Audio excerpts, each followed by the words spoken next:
This is the second week of August. You walk into the grocery store, and the bin near the entrance is piled high with melons.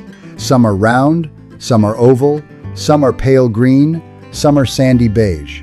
Each one is $5, and the larger ones are $6. You pick one up, you turn it over in your hands, and have absolutely no idea what you're supposed to be looking for. You bring it up to smell. You feel its weight. You set it down and pick up another one. The young employee walking by does not know any more than you do. So you choose the one that looks the best, hope everything will be fine, and take it home. On Wednesday evening, you cut it open in front of your family. The flesh is pale orange, not the deep coral orange you remember from your grandmother's kitchen. The white layer inside the rind is too thick. The first piece is juicy but almost flavorless, with a slight pumpkin-like aftertaste, a sign that the melon was picked too early. $5 sits on the countertop, half the melon about to go into the compost pile. You feed the rest to the chickens because the kids refuse to eat it. Now, I want you to think about this. There is no luck involved in choosing a melon.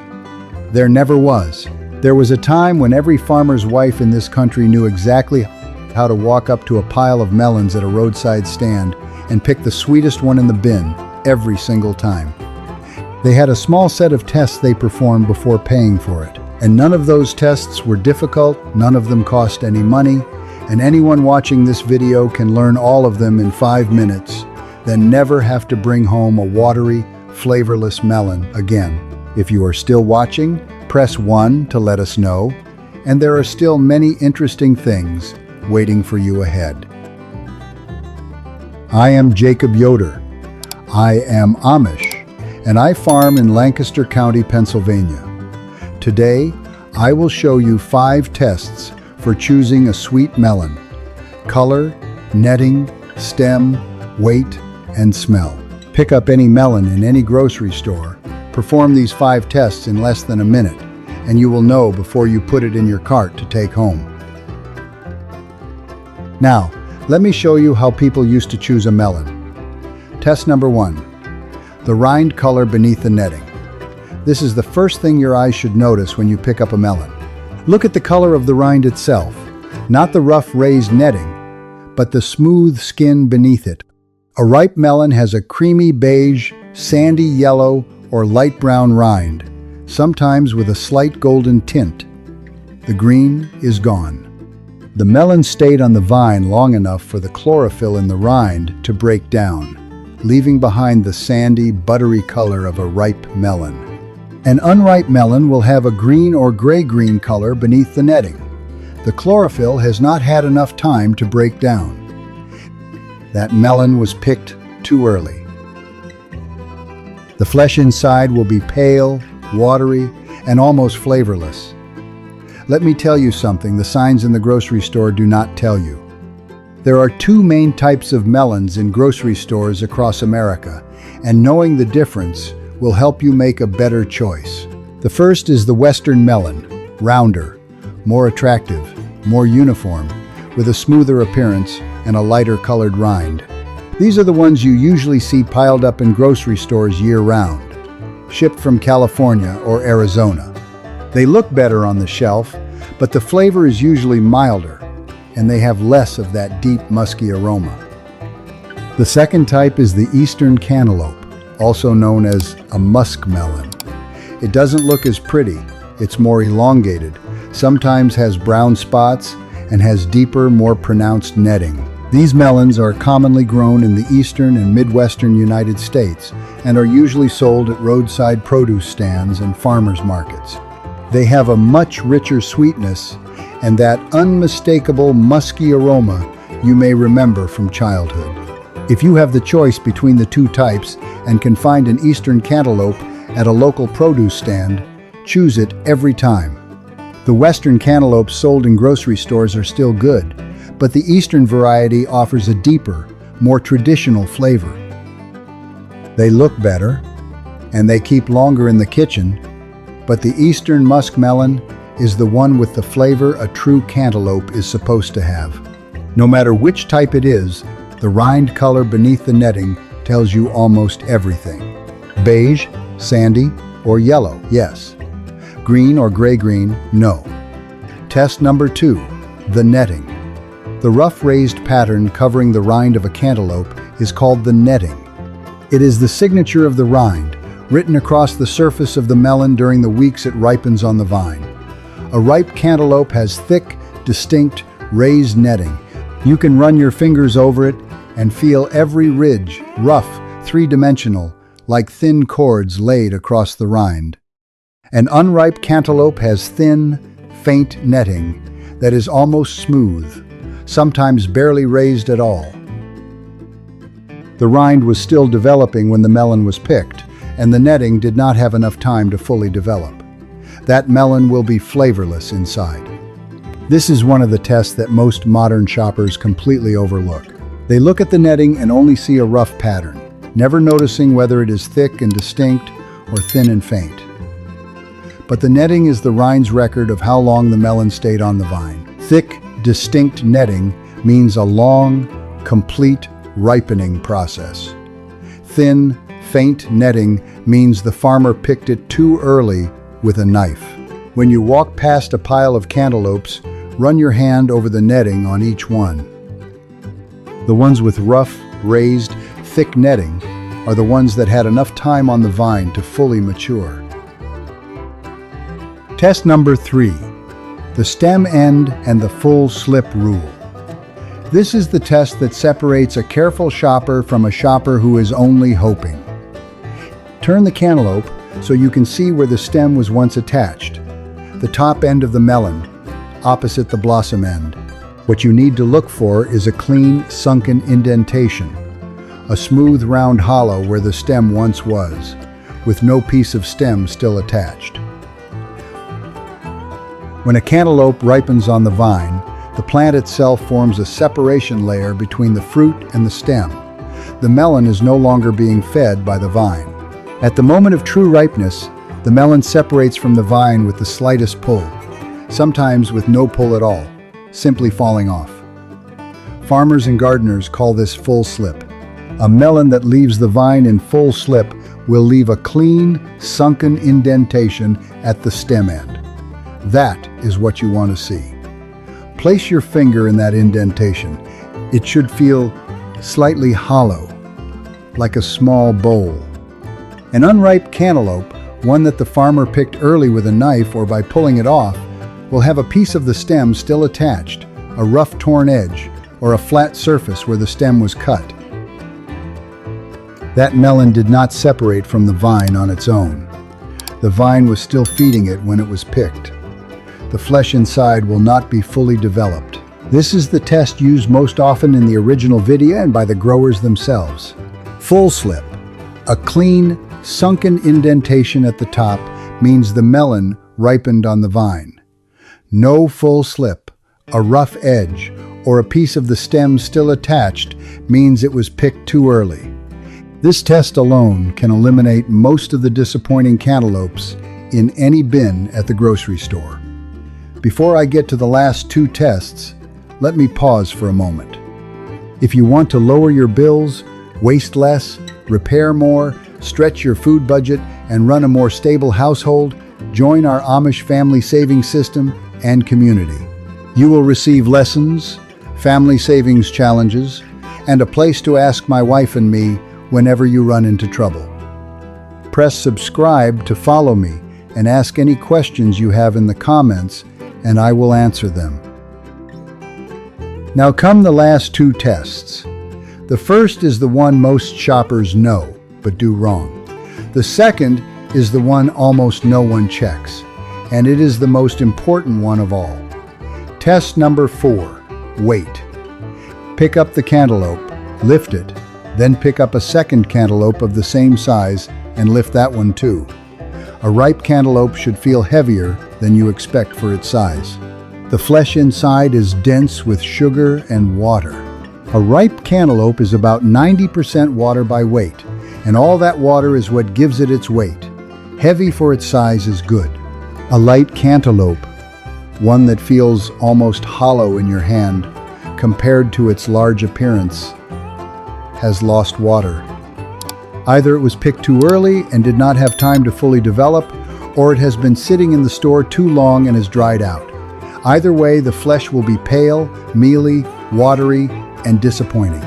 This test is hard to do if you only have one melon and nothing to compare it with. So, pick up 2 cantaloupes of similar size and compare them in your hands.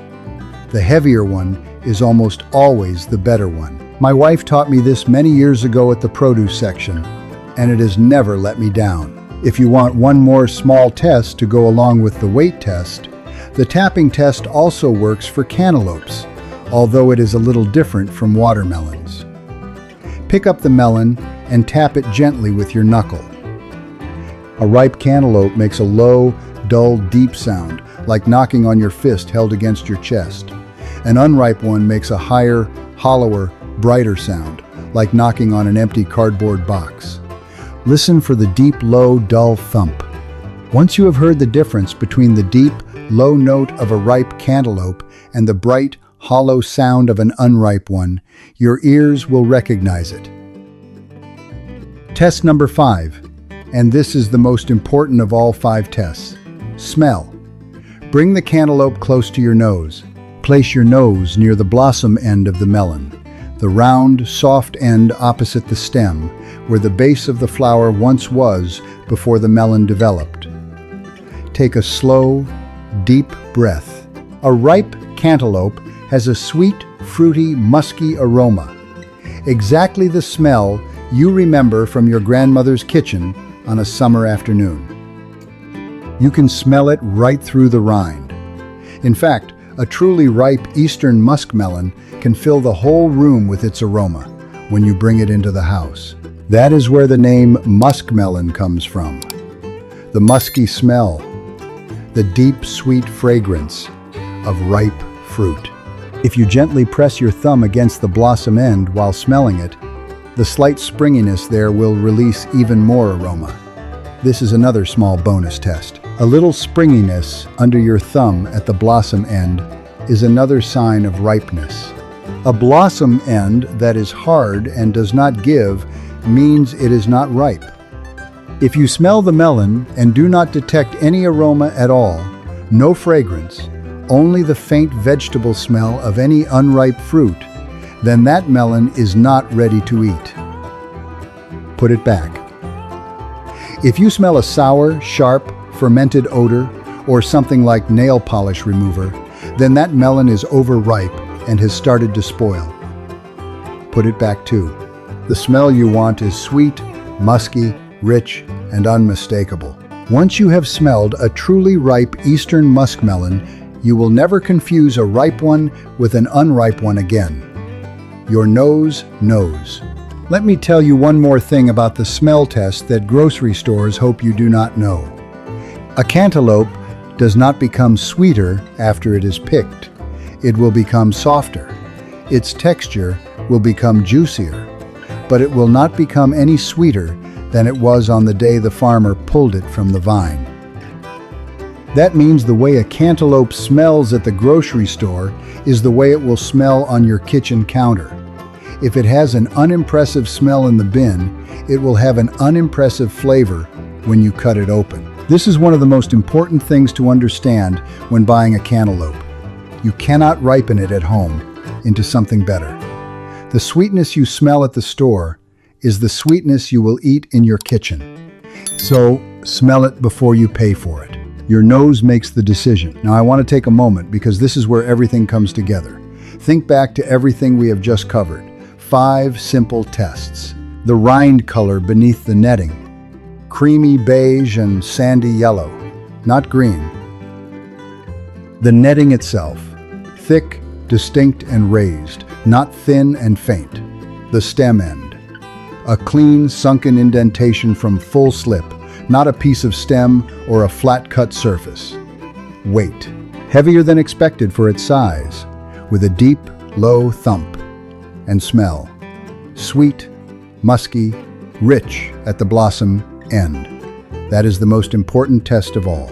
Walk up to a pile of cantaloupes at any produce stand or grocery store in this country. Take 1 minute to perform these 5 tests on the ones you are considering. You will never bring home a bad cantaloupe again for the rest of your life. You will walk past the pale green, thin-netted, stem-attached, light, scentless melons that everyone else is buying, and you will choose the sandy yellow, thick-netted, full-slip, heavy, sweet, musky, rich ones, the ones that farmers' wives have quietly known how to find for generations. And this is what I want you to understand about why this knowledge gradually faded away. There is no money in teaching people how to choose a sweet cantaloupe. The store does not benefit from a careful shopper. They would rather sell you an unripe melon for the same $5 as a perfect one, and they do not want you to know the difference. Grocery store chains do not run advertisements telling you to look at the rind color or check the stem end, because if they did, half of their inventory would still be sitting in the bin by the end of the week. So, that knowledge gradually stopped being passed down from grandmother to mother, from mother to daughter, from farmer to shopper. And now an entire country stands in the produce aisle, choosing cantaloupes at random and hoping. You do not have to hope. These tests work. The vine, the sun, the bees, and the soil have left their fingerprints on every cantaloupe you pick up. Read those fingerprints, and from now on, you will enjoy sweet cantaloupes in your home every August. The math is actually very simple.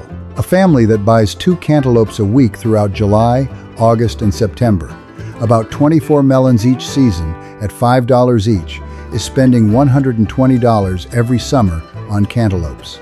If half of them come home watery or flavorless and eventually end up in the compost pile, and that is what happens in most American families, then that family is paying for $60 worth of cantaloupes, but probably eating only about $40 worth. The other $20 goes to the chickens. Once you know the 5 tests, every cantaloupe you bring home is sweet. The same $120 will buy 24 good melons instead of 12. You get twice as many cantaloupes for the same grocery bill, because you have stopped throwing away half of them. Do the tests, save money, eat sweet, juicy melons, and never bring home a bad cantaloupe again. Now you know 5 simple ways to choose a sweet, juicy cantaloupe without relying on luck. These tips have been passed down through generations because they really work. If you found this video helpful, subscribe to the channel to discover more simple tips for shopping smarter, saving more money, and choosing better food every day. Do not forget to like the video and turn on notifications so you do not miss the next one. Thank you for watching, and see you in the next video.